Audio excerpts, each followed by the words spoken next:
with his own warning about going critical.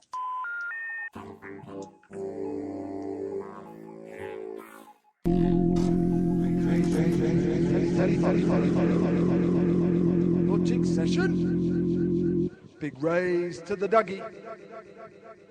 Raising up Dougie. Dougie. Big raises to everyone in the chat room listening in. This is getting me well thrilled up inside the venue. So I wanted to talk a little bit. Let me get a sinister background noise. That's perfect. Right, I wanted to talk a little bit about the Demon Core. Demon Core is one of my favourite things. The Demon Core is a big ball of plutonium about the size of a football that was made sometime in the 60s during the beginning of the Cold War. It was just a massive lump of plutonium, but it was just smaller than the size it needed to be to go into critical mass. And they used to do experiments with this Demon Core before, as they were developing nuclear weapons. And in one particular incident, there were two deadly incidents with the Demon Core.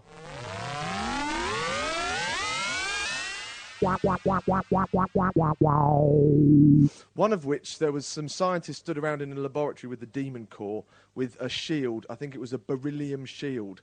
There was pretty much the indent of a football in the top on two halves. So it made a metal shield all the way around it. Now, if you completely surrounded the Demon Core with this metal shield, it would go into criticality. So this one chap, there were 7 people in the room, and this one scientist was stood there, and he had the shield, 2 parts, the top and bottom parts of the shield separated, being held apart just by a screwdriver.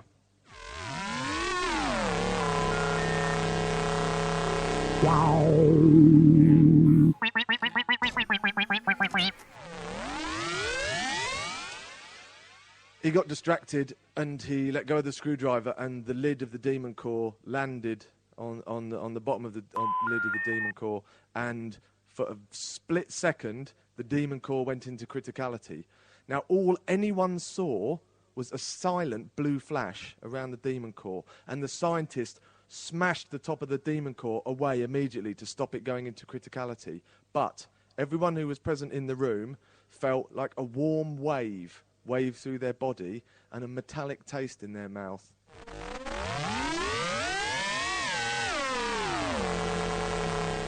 After 24 hours of blood transfusions, they couldn't save the scientist in the room and 2 of the other scientists because they'd taken like 25,000 times the lethal dose of radiation in that split second. They did a complete bone marrow and blood transfusion on the scientist, but he died slowly and painfully while his family were at his bedside. That's the Demon Core, Razy Rays, Telefunken Radio.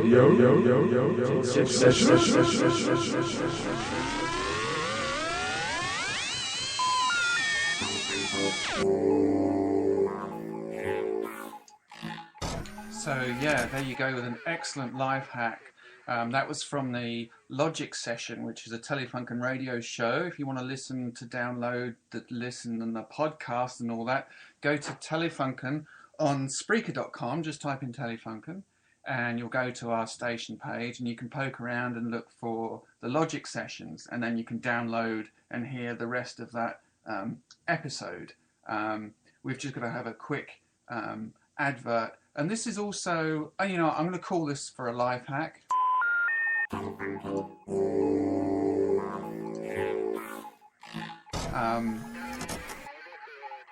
Because we don't have a holiday gift or Christmas gift jingle, we're using this.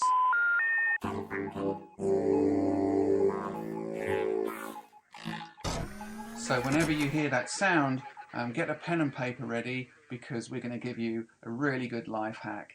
This one is an idea for holiday gifts. I know I'd want one. I'm sure you'd want one too. First, there was the transistor radio, then the headphones. Now there's Music Best, the only fashion and personal sound systems currently sweeping the country. Music Best is designed to provide you with high-quality stereo music wherever you go, whatever the weather. With Music Best's waterproof speaker system, you can enjoy your favorite music whether you're exercising, riding, golfing, fishing, or just hanging around. Music Best is both elegant and versatile. Be the leader in your crowd. Order your Music Best today. Call 1-800-562-0039.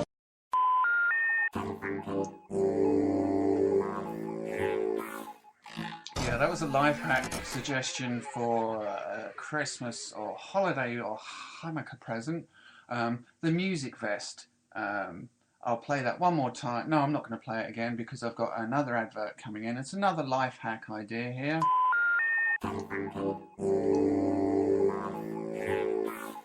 This is an idea for a Christmas present that went out of production probably about 15, 20 years ago, but you can still get these on eBay. This is my suggestion of the week for a Christmas present for someone you love and care about. Why buy just a video game from Atari or Intellivision? Invest in the wonder computer of the 1980s for under $300. The Commodore VIC-20. Unlike games, it has a real computer keyboard. With the Commodore VIC-20, the whole family can learn computing at home.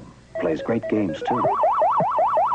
Under $300, the wonder computer of the 1980s, the Commodore VIC-20. Coming soon, Commodore brings you Gorf, the Wonder arcade game, and Omega Race in home versions. Commodore.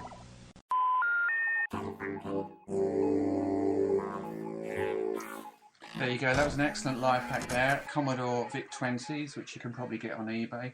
I can't believe how expensive they were when they came out.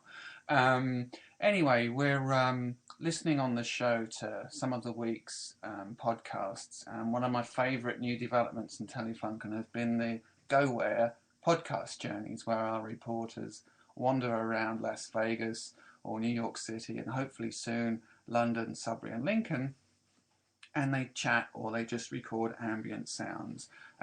This is like kind of social history funkin' coming up. I don't have a special jingle for this, so I'm going to play the nearest thing I've got. I think the jingle for this, I mean, it falls into the world of culture and things like that, so maybe the Excitegeist jingle would be good, but I don't have it. So anyway, let's just go straight up on the roof with Bo Nanny and his Puerto Rican friend.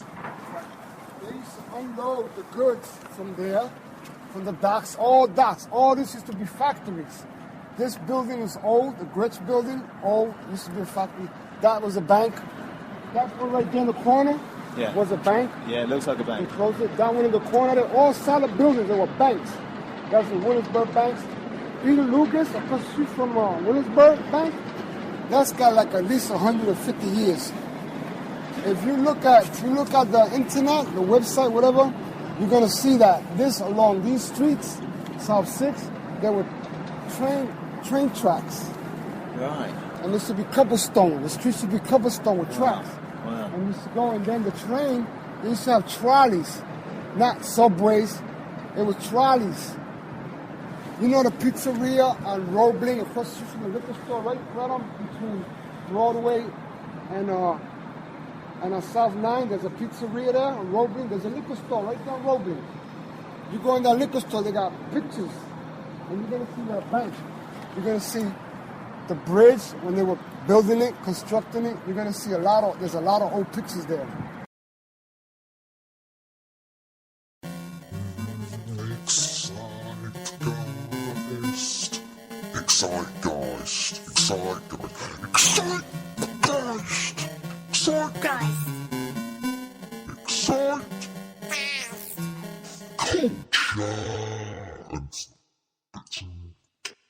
So I'm sending that Excitegeist. That Hobbit film is like 3 hours long. It doesn't work.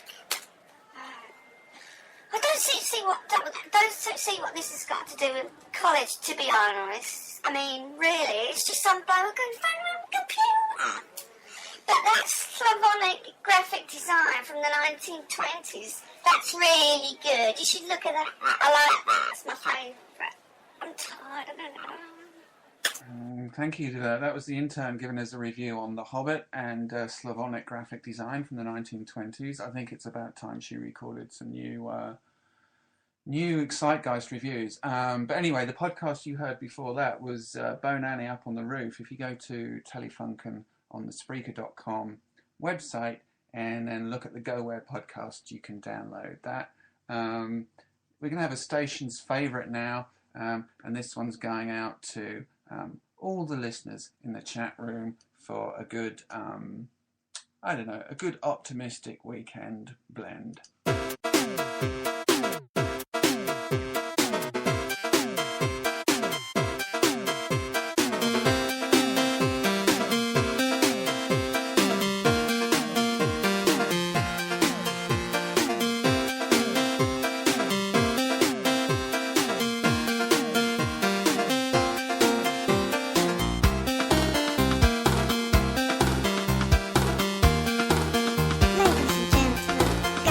Boys, members of the audience, and our podcast listeners, this is Flatbush Homegrown.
Defeat Dinosaurs. We've got just 2 minutes left of the show. I'm going to play a bit of Colossal Squid now, and then probably finish up with I just want to play a jingle before we play the rest of X1 Bounce. Crazy Ray. New York.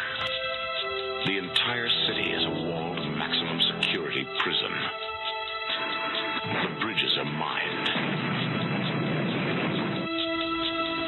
The rivers are patrolled.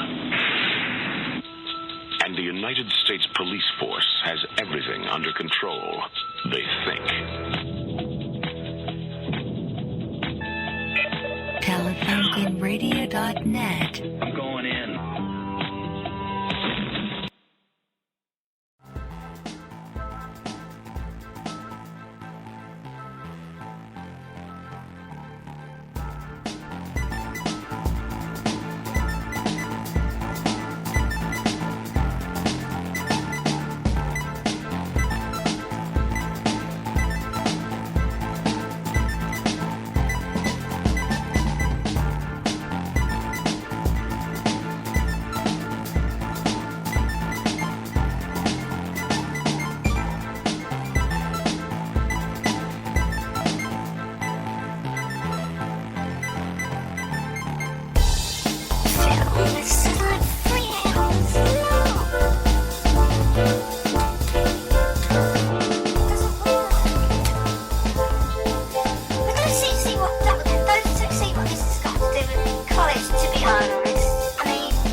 Hobbit film. It's like 3 hours